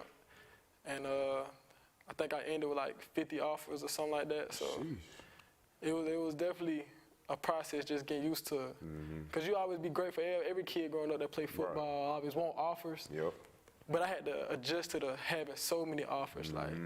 All that attention. Yeah, all this attention. You don't know if it's genuine or if they're just trying to offer you because another school offered you. Yeah, absolutely. Because that was the process, just doing research. And I didn't know this all came with the sport. Like, yeah, facts. So that was definitely new for me, figuring that out and talking to different people. And the time zones what really got me the biggest, because folks will call me, it might be 5 in the morning where I'm at, but they at practice, it's 7 o'clock or 6 o'clock, and they calling me, talking to them. And my mom and dad always told me to treat everything the same, because there was a time I ain't have it. Yeah, facts. So I always try to show attention and show appreciation to everybody that called. But now that's definitely a process to once you get one, be grateful for it. That's what I can say. What's your your proudest moment as a player, like as an athlete in general? What was your proudest achievement that you can remember? Just my whole life, or just college? Both. Probably just the beginning of it. Just in high school, I was able to play as a freshman, and in college, I was able to come in and play as a freshman. So that's probably my biggest thing, just proving myself that at every level I can come in and I can set a new standard for myself. Because that's always be the biggest hiccup coming out of middle school. Can I play at a high school level? Coming out of high school, can I play at the college level? And being able to play as a freshman definitely helped me. That was definitely a big achievement for me. I'll say, so all right, you transferred here from a bigger school. I had left here and went to a bigger school. Describe to kids, say kids watching you, they look up to you, because you were inspiration, bro. Believe me, somebody watching. What would be your advice to somebody who want to hop in the transfer portal, either go bigger or go smaller? What's your biggest advice to them? My biggest advice to anybody that want to transfer for yourself. Do some research. A lot of people transfer because they feel like the situation they're in might not fit them, but sometimes the best bet you can do is wait for your opportunity at the school you at, because you never know your coach's intentions. So ask questions and actually do research. Don't just jump in the portal because maybe you missed a game or two, or maybe you didn't get to play how much you thought you should play. Do your research before you enter the portal, but take a chance. That's kind of my biggest advice. You know, I took a chance going down a little bit, but I always had confidence in yourself. Like, no matter where I'm at, if I play hard enough, I play good enough, it'll show. Somebody gonna see me. So. Yeah, that's what's up. That's what's up. So, all right, I'm an NFL GM, right? And I ask you, what can you bring to my football team? What would you tell them? To an NFL GM, I'd probably tell them just me being the person I am, just effort. Like, that's my biggest thing, because That's big. me playing both sides, I feel like I can bring everything, anything you need. Honestly, I just wanted to touch the field, because I know once I touch the field, that's going to open the doors to be able to give me what I need.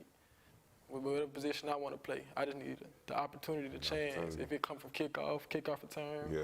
If I run the kickoff back, he might try me at receiver. You know, if I go tackle somebody on kickoff, I might go to corner, go to safety. So just the opportunity, the effort. I'm gonna come to practice. I'm gonna work. You just a real ball player for real. Yeah, like when I came and I see you, watch you, when I first spoke to you, I was like, you different. Like you got a fire about you that a lot of people don't have. And that's something I respect as a player, because when I played, that's how I was. Like I was very fiery, energetic, charismatic. I'm ready to go, ready to lead my team and do whatever my team need for me to do to help them succeed. So like just seeing that in you, I see a bright future in you, and I definitely can't wait to see like what else you do along for. I got a nice question. All right, bet. So who would you rather guard? Would you rather guard Keenan Allen, or would you rather guard DK Metcalf? Nah, AJ Brown.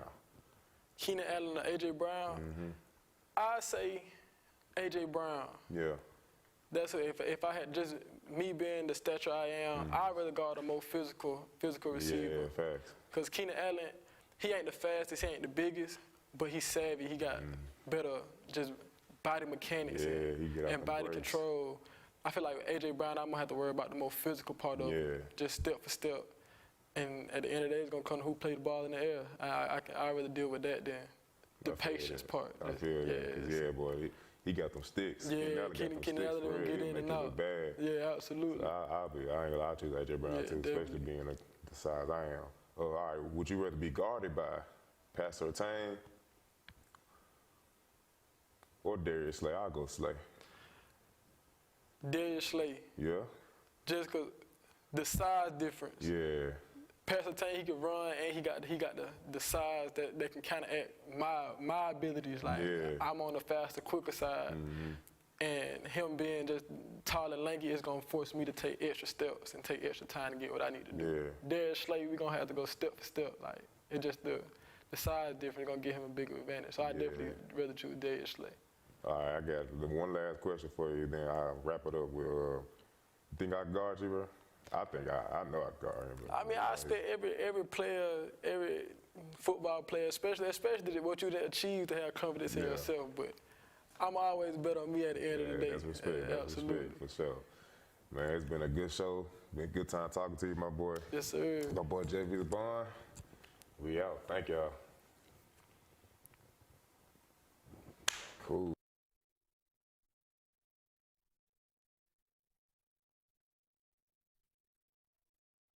From the start of an Austin Peay student's journey, they expect more. We transform their learning environment with interdisciplinary virtual reality exercises. They expect to gain real-world experiences to set them apart. So we give it to them. Because they learn from experts in the field.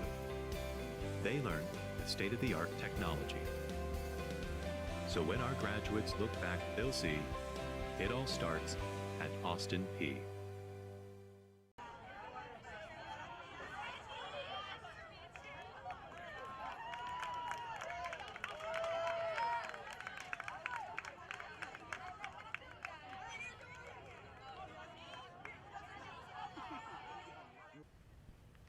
Dylan Walton here with APSU Crunch Time, and today it is the first inaugural practice of the women's lacrosse team here at Austin Peay, and I have the leader, the big dog, the woman in charge, head coach, Melissa Rauch. How you feeling today, Coach? Awesome. It's a great day to be a Gov. It's a fantastic day to be a Gov. That's the word of the day. So today's the first practice for you guys. We spoke a little bit off camera. Hired in July, and speak from July to the first practice. How's everything been? What's the process? What's the nerves, anxiety, all the excitement? How has everything been from July to today? Yeah, it was actually July 2024. So spent the last year just on the road recruiting, finding the next, crop of Govs to come here. It's been a little bit lonely, so it's really exciting to be here this fall, finally have a team to, not only coach, but, just be around with. And you know, days like today finally make it like, oh yeah, that year alone on the road was totally worth it. Yeah. Just speak about how the community showed up today. 9 o'clock in the morning, in the middle of the week, and they had you guys full support. I mean, it was crowded out here earlier today. Just how does that make you and your team feel, knowing that you have the Clarksville community, Austin Peay community here ready to support you guys come February when your season opens up? It means everything. At one point I was sitting with the assistant coaches and we were just like, it doesn't seem like it's real. For us to be able to grow the game and truly grow the game, to be here and start a Division I program, it's surreal. To then turn around and see the stands filled with people, and then to see everybody want to come on the field and learn how to pass and catch. It was, I'm getting the goosebumps again. It was awesome. We cannot thank the Austin Peay community, Clarksville, and Montgomery County enough. What's going on, everyone? Dylan Walton here with the Lacrosse team. I'm going to let them introduce themselves as they are on the field for their first official practice of their season. Let's give it up. Give it up. I'm Mac. I'm a senior. I'm from Canada, and my major is early education, special education with a minor in psychology. And I'm super pumped to be here. And I'm Riley Pace. I'm a freshman here at Austin Peay from Hendersonville, Tennessee, which is about an hour away. And I'm super amped up to get out there and start. I'm also a nursing major, so playing student and student athlete. I'm Jillian. I'm from Colorado, so quite a bit of ways away. And I'm super excited to be here. And my major is medical laboratory sciences. Wow, so you guys have some big plans. Big plans, big brains, big game, right? Yeah, that's how we doing it. All right, I just want to ask you guys one question. How does it feel to finally be on the field, and how excited are you for February 7th?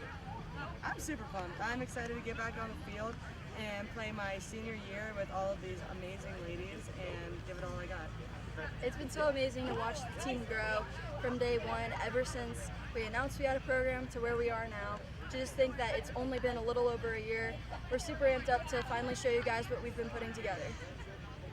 I'm super excited. Words can't even describe. I was part of the first group to come out here, and I've known our coach for a really long time. She was my first club coach, so it's really good that it's coming full circle. I'm super excited. Favorite pregame song? Freed from Desire. Bye. Back to the Ford Ice Center, third period here for Clarksville, Tennessee. The score being the Chargers of UAH 5, the Austin Peay Governors 1. This is Austin Peay Hockey on the Austin Peay Sports Network. Shot 41-15 in favor of UAH. UAH has dominated the whole entire weekend as Ashcroft showing a little bit of example, unfortunately. What a way for Ashcroft to dribble that puck through and still get a shot off even with the disruption by the Austin Peay defense. That was just excellent play from him. Cue, right on cue with that in the third period. UAH has just been a faster team offensively to every puck than the Governors have. Yeah, speaking of Ashcroft, let me go through some of these goals that have happened so far to catch you guys back up on the action. We started off Alabama Huntsville scoring number 14. Mr. Adrian Mai getting help from two other teammates. Caleb Watts as well as Jacob Harrison. And then second goal came from Hayden Hoff, our player of the game last night. Getting an assist from Miles Fairbanks and Bradley McDonald from his own offensive line. Delayed penalty. Looks like it'll be a tripping call potentially, perhaps. And this is exactly what you could work out with this. Where if you're, he tries a lacrosse move, but is not able to get on through. That puck skates by Dylan Wells, but goes and creams safely away to the other corner. UAH just continuing the pressure in this O zone. Only just a matter of time before Austin Peay potentially collapses. Yeah, this delayed penalty taking a minute now. Let's see if they're able to score here. And Austin Peay breaks that up. We're going to get a stoppage in play. A tripping is the call. And we are going to get our man to the box. Looks like that'll be number 73, of course. That is Mr. Joshua Wolf, the defenseman, getting the start tonight. He's had a pretty good game, all things considered. Of course, taking his helmet off. He's a little bit exhausted, I'm sure. It's the third period. Joshua Wolf, new to the Austin Peay Hockey Club team for the Governors. Yeah, he's made his presence known so far on the ice, helping break up some plays earlier tonight. Chargers on the power play.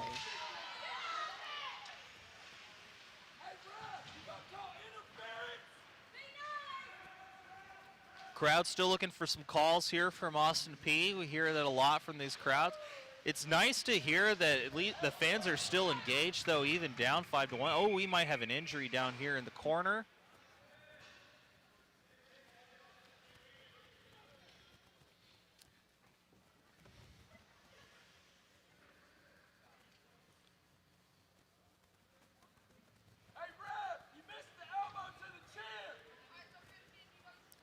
Yeah, he's getting walked over to the bench right now as he takes his helmet off. This is number 10, Hayden Hall. Seen his name pop up a couple of times tonight for the Governors. He's done some good work. He's going to get checked out, looks like, by the trainers over there in the corner. We'll have to check in on that situation as it develops. He's walking over to the side, spitting in the trash. We're getting a face-off in the Austin Peay defensive zone. Keaton Watts now with the puck. Getting it over to 7 Cooper. 7 Cooper wearing number 7. Gets that puck over to Dane, looking for his first goal of the night. Cooper tries to find the top left corner and unable to get that one in. The Governors, they're just tired from these offensive shifts that the Chargers have just been plunging on them all night, all afternoon long.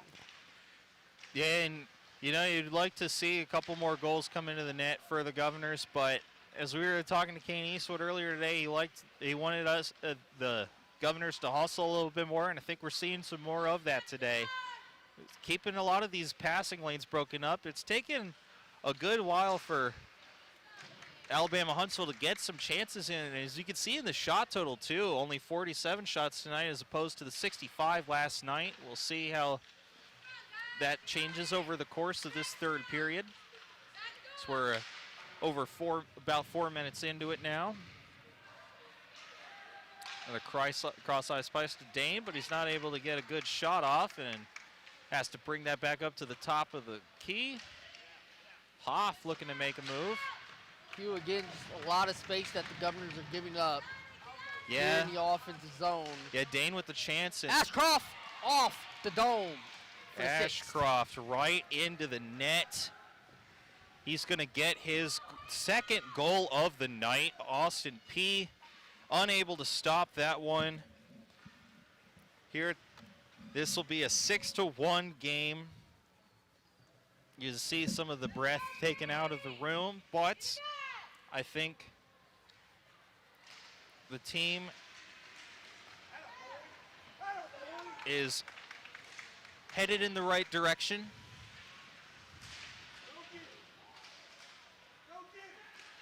As a shot on net, poked away by the pad of Burks. He's done great tonight to go at night. 2-on-2 opportunity, great pass. It's Davis on the shot, or excuse me, Demare. Wells stops Davis's chance down at the other end. Austin Peay might have gotten away with the tripping penalty on Bauer the other way, but Wells able to swallow that one up. Has seen a little bit less work tonight than he had in that first period. That first period last night, he, of course, gave up 6 goals. It was right out of the gates, Alabama Huntsville did exactly what they wanted to do, passing the puck across the lane. And Austin Peay getting some chances here tonight, though. And it's no call. We got a late whistle. Perhaps we're going to get a tripping penalty there. The crowd's certainly asking for it, and yeah. And they will finally get Number 20. They'll get their wishes granted. Kayla Watts going into the box. Presumed brother of Keaton Watts has an assist earlier in this evening from the first goal of the game at the 18:37 mark of the first period. Refs are, of course, exchanging some words with one another about the play that just transpired. As the referees are discussing the call. You know, I've got my binoculars here, Mario. It feels like I'm on a safari looking at zebras. You get some more extracurricular yelling from the crowd here as they're taking Watts out of the penalty box. They're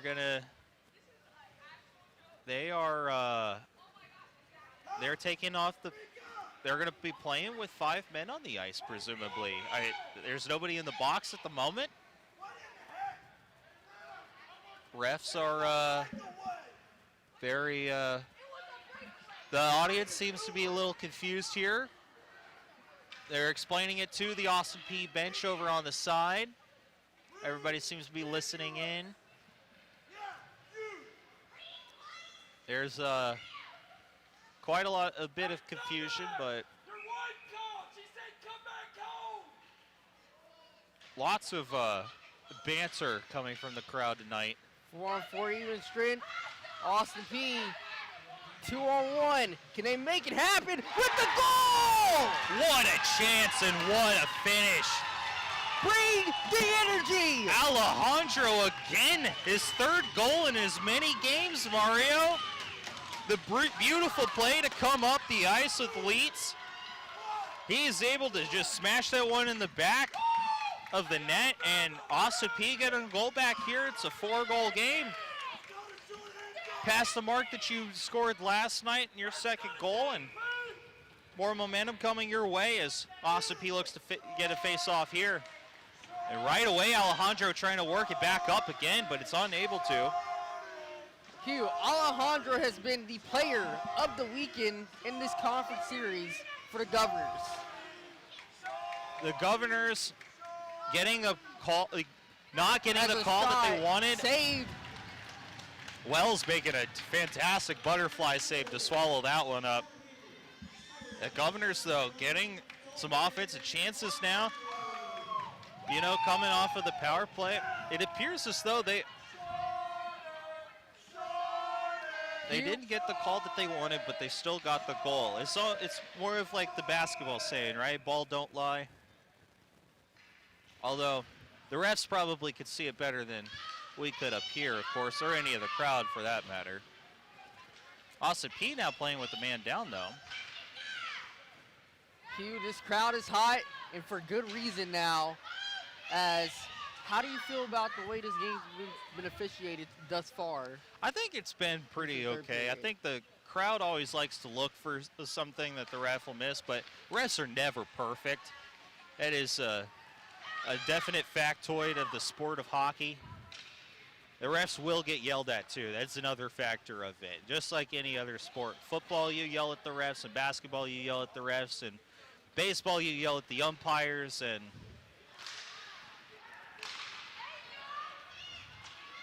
oh, another chance here for Leonard. He nearly got to the puck to create a chance. Just couldn't stay on his feet. Great job, great stick work defensively on the back check. Refs wafting off that icing. Austin Peay possibly get a chance on the forecheck. Leonard trying, but Summercroft able to gather this one up and looking for a man down the ice. And Hugh, to your point, can't just be Leonard and Alejandro just trying to push the tempo here and trying to create plays offensively.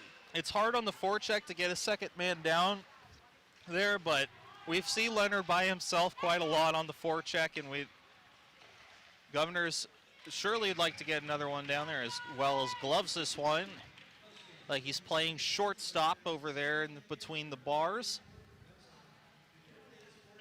As the Governors surely The Governor's surely missing the likes of Jackson Smith here on the ice tonight.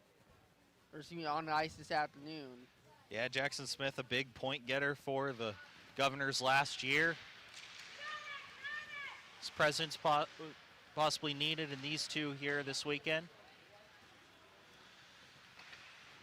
Hopefully we'll see him back on the ice real soon. It could be a huge impact to how this Governor's season goes going forward. As Leets gets that puck Breakaway at the opportunity. ice. Alejandro again looking for a hat trick. Tried to set a man up and unable to get that pass to connect.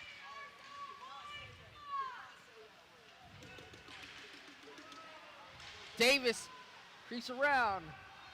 Able to skate in front of the net, unable to get that one off of his stick and in.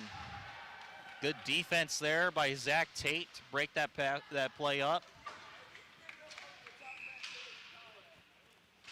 Call it a high sticking. I'm going to get a face-off down here at this zone. At the blue line for Austin Peay. The Governors have just been unlucky here in these two games that we have produced so far. Yeah, Austin Peay unable to get the puck to bounce their way. Reminiscent of a couple of games we had seen last year, but the fight is there, the hustle is there.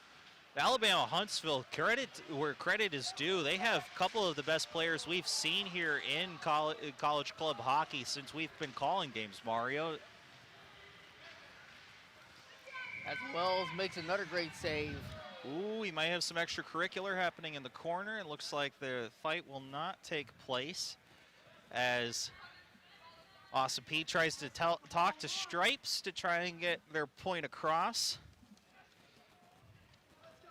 Of course, your home for Govs Hockey is the Austin Peay Sports Network. All home games from the Ford Ice Center will be live on APSU-TV and streamed on the APSU-TV YouTube channel. You can follow us on Facebook, Instagram, and Twitter. Be sure to check us out for all your Govs hockey updates as the season gets started. Of course, our next matchup will be against LSU, who won their last matchup against the UTSA Roadrunners 6-3. That'll be a good test for the Governors coming up here. The Bayou Bengals going down to Clarks Vegas. Try to roll the dice and get a major win at the Ford Ice Center potentially next week, or the Governors could potentially get their first win at home. Let's face it, you know hockey has grown significantly when you have a club team in Louisiana State. Of course, Louisiana not very well known for its hockey atmosphere. It's hard to find a lot of ice down in Louisiana naturally. It's part of why the sport has grown so much in Canada and New York over the last century. Lots of frozen lakes to play on in the winter. Of course, Canada, fun fact, is actually home to most of the world's freshwater lakes. More than half of the world's freshwater lakes are located in Canada. Interesting. Yeah, the more you know. That's a fun fact from Hugh Wheeler today. The Hussein's are out in full force. Yes, if we're getting an icing call, and Austin Peay is going to get a face-off down here in their own zone. Peyton Leonard getting that face-off. Dylan Wells keeps that out of the net. Thrown off of the boards. It's corralling down the ice. We're going to get a waved-off icing call. Leonard looking on the forecheck. A couple guys over at the blue line trying to stop this pass, and it is received down at the end by Joshua Wolf. Ashcroft gathers this puck back off. Dane now with it, trying to bring this one down to Keaton Watts, is unable to get to it in time. Alejandro unable to receive a pass. With a little back and forth action now in the middle of this third period. I think a good way for Austin Peay to build momentum going forward would be to win this period. If you could take the goal, a second goal here, make the score closer than it was heading into the locker room last time, I think a big sigh of relief could come over this coaching staff. Ashcroft Loses the puck in transition. Ooh, big hit from Watts on Alejandro on the boards here. Ashcroft looking for Watts again. Watts tries to bury it and is just unlucky. Wells with 2 nice stops in a row, using his blocker to get that one aside. They're waving that off as Alejandro's quick on there. He's looking for a cross-ice pass. Unfortunate, Leitz is not able to get there.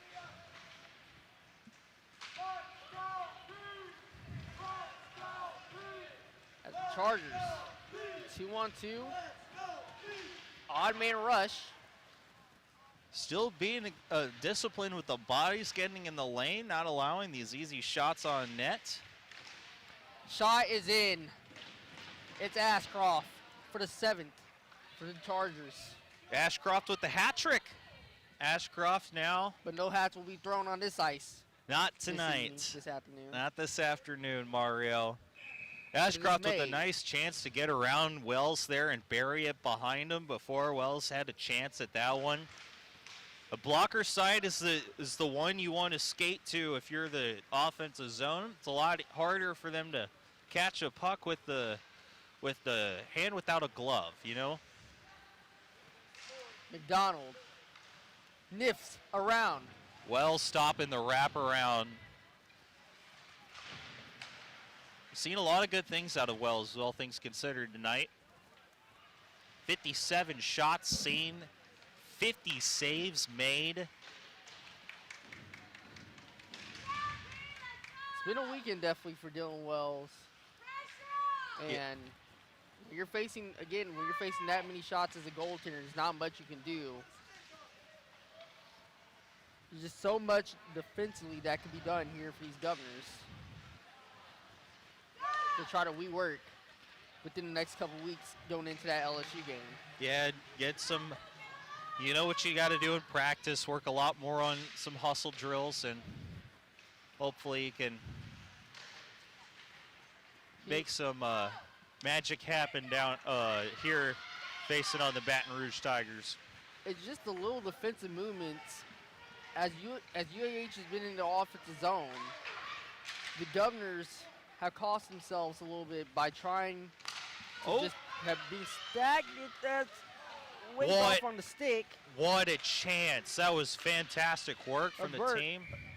Berg scatters it for the save off the glove. Zach Tate throwing that one in at the end. It's good to see his name get mentioned a couple times. Nice to get some of the depth out here for Austin Peay across the ice. Chargers. Especially in the back-to-back game, the second of a back-to-back, you want to keep everybody as rested as possible for next week. 7:25 in the third period with the Chargers leading by 5. Going back to that point as UAH skates up the neutral zone, the Governors have just been stagnant with their defensive movement in the offensive zone. Not many players moving and covering. And to that point, UAH has scored many goals off the weekend off of creating offensive chances. Yeah, a lot of offensive chances going their way. A lot of offensive chances in general. As you see, Alejandro has got the 3 goals this weekend for Austin Peay. Skating off of the ice, getting his legs rested again. Not Leonard, but Brendan Sullivan back out there. See if he can get some action going himself this evening, this afternoon, the remainder of this afternoon. The Chargers have just been the go-go boys here all weekend long. Yeah, and a couple of offsides calls for the Chargers tonight. Probably is a little bit of the difference between this score from last night and this score tonight.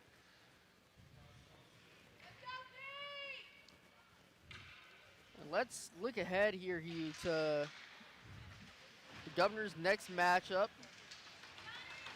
with the LSU Tigers.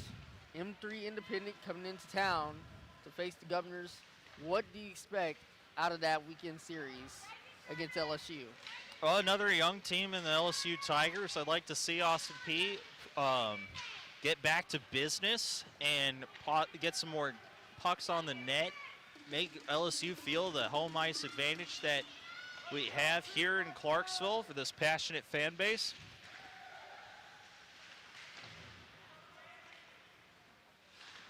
And how about the campus of Austin Peay State University and what they've been able to do, putting on for family weekend here all week long, guys.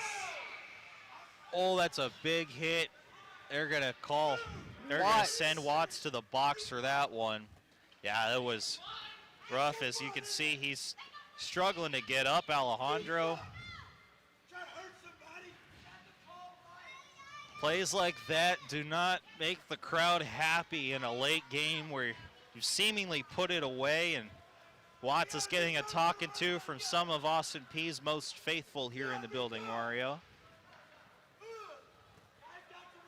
It's just been a rough game for the Governors, and Lakari. As you see, Austin Peay now getting the face-off from the offensive zone. Trying to throw that one on net, unsuccessfully doing so. Sullivan looking to get around here, get a pass over. Moyer going to take this from the corner. Get that back around. Leonard looking for it on the boards, but is unable to get to it in time. Singleton keeps this one in, though. Oh, nearly gets it through the 5-hole for Austin Peay, but unsuccessfully getting it through. Oh, it almost looked like that one went through the net, but it did not go so. They call that one offsides. The puck was ahead the blue line. Yeah, sometimes you just miss a dribble up and it'll just kind of bounce off of the stick the way you don't want it to, and you got to bring everybody back out. That's the rule. That's one of the oldest rules in hockey. The puck must cross over that blue line before any of your players go into the offensive zone. It looked like in real time that the puck might have crossed the blue line, but if it stays on the blue line, it's still onside, but as soon as all of it is across that line, it is out. Wells looking to... Governors on the power play. Moyer taking this back up the ice. That shot. Oh, can he get there before it's to save it? Net. Nearly did save that one from going out. Moyer getting back on Bueller. As that shot goes towards the glass. Yeah, Fairbanks looking for his first goal of the day. Excuse me. No, that would be his first goal of the day. He did get an assist earlier in this game, but that would have been his first goal of the day. Bueller now looking to forecheck this one. Austin Peay getting that away from him. Hoff trying to get in on there, but bringing it up is Alejandro, who gets tripped up a little bit. The refs aren't going to call it. Didn't look too nefarious there. Might have just been a self-trip himself. Leets now trying to get this one out of the back. 4:11 to go. 6 seconds on the power play for the Governors as that goes to expired. McDonald, the captain, bringing it up the ice. Even strength 5-on-5 for the Chargers. Excuse me, for both the Chargers and the Governors. Yeah, the Austin Peay Governors had not taken as many penalties as we might have seen last year. I've noticed that so far in these two games. It seems another year older and a little bit more discipline along the way as we get an opportunity in the zone, but it's broken up and corralled by Hoff, who tries to bring this one up the ice now. Q, going back to what we've seen these two games here this weekend in this conference set, we've seen a lot of individual brilliance from the Chargers of UAH. Lots of individual brilliance and some good chances from Austin Peay. Alejandro again getting down there. Oh, that's kept in. Perhaps a couple of passes, possibly better, maybe a little bit better decision making from Austin Peay. Gets him a couple more goals in these last two games. Perhaps right there, instead of trying to shoot that one on the puck, maybe you get that over to Justin Bruneau. See what happens from there. Also, the Chargers defensively organized this weekend compared to the Governors. And that's been the difference along with transition play, as to why the Chargers have come into the Ford Ice Center and have just made hay here. Yeah, lots of Made work. transition play both ways, but more chances definitely falling in for the Chargers.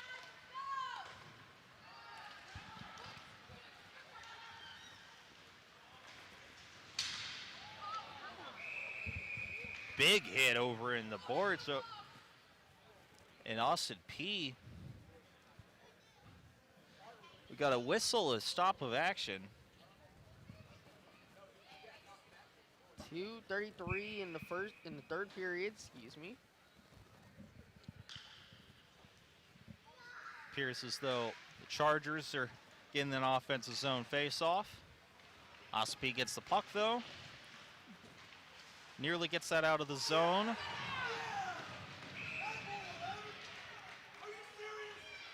And Austin Peay is getting Sam Singleton sent to the box for roughing or elbowing. Singleton's going into the box. Yeah. The fans aren't liking that. I think you could go either way on that call. It's a third period in a blowout in a 5-goal game. You don't necessarily need to call every hit as tightly, but that is by the letter of the law a penalty. So I think Austin Peay just is going to get reprimanded for that one because of it. UAH on a 2-minute power play here with 2:21 in the third period.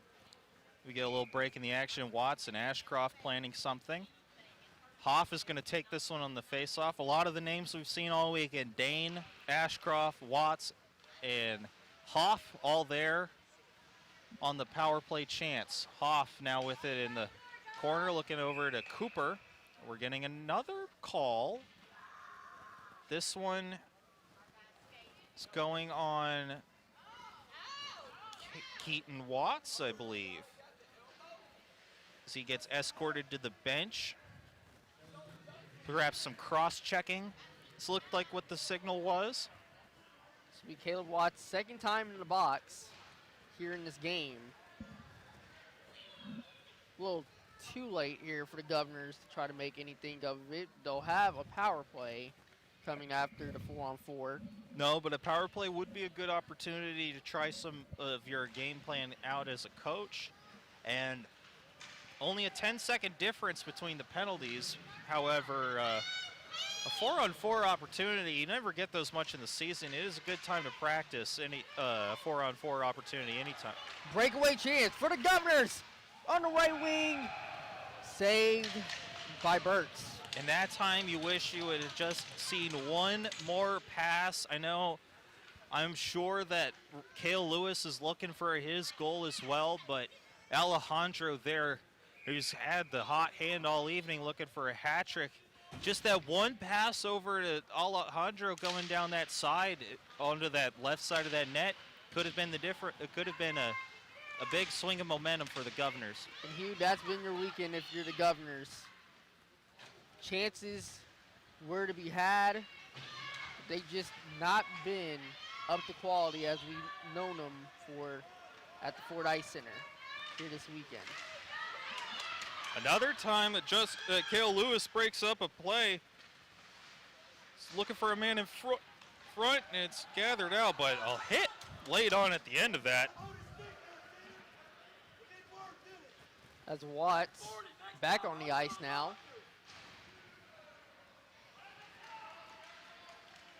A minute and 5 to go. Oh yes, we get some extracurricular now. A little bit of pushing and shoving from the corner. It's Rodheimel and could not appear to see the. Looked like Bueller. Or excuse me. That's actually Fairbanks. Fairbanks, and it looks like Caleb Watts again getting out of there. He's getting told to off of the ice. It appears they're going to call him for a roughing. Well, looks like they're going after Watts again. His third time going into the box now. Yeah, Caleb Watts seems to be one of the more of an enforcer role for this team. And he is walking into the box. Alabama Huntsville still playing out in the ice right now with 4, though. Looks like this will not affect the man down. President Lacrosse not very happy about what he's seen from the Gubs this evening, this afternoon. Of course, Minnesota born and raised. Sure, he has a very passionate fan base about hockey. He's helped bring this program to life here at Austin Peay, and the crowds have been fantastic.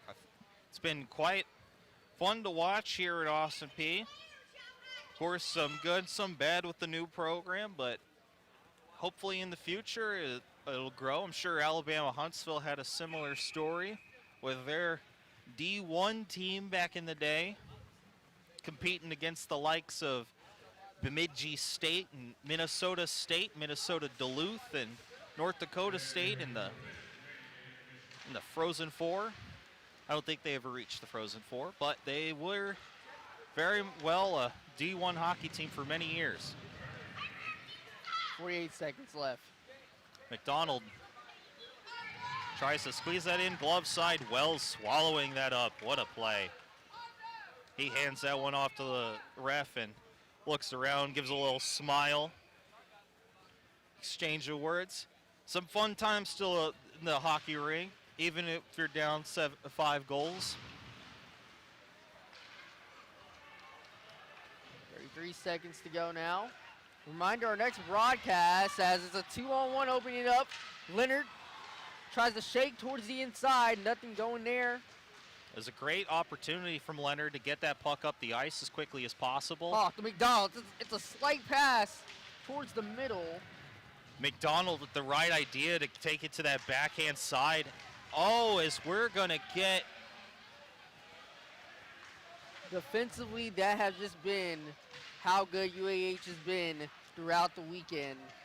Yeah, it's a 5-goal win for the Chargers, a 7-2 final. They sweep the conference series against the Governors. Our next broadcast is October 17th and 18th, Austin Peay versus LSU. Yes, the Tigers come into Clarksville. It'll be a fun one. We'll be here with you broadcasting that to you.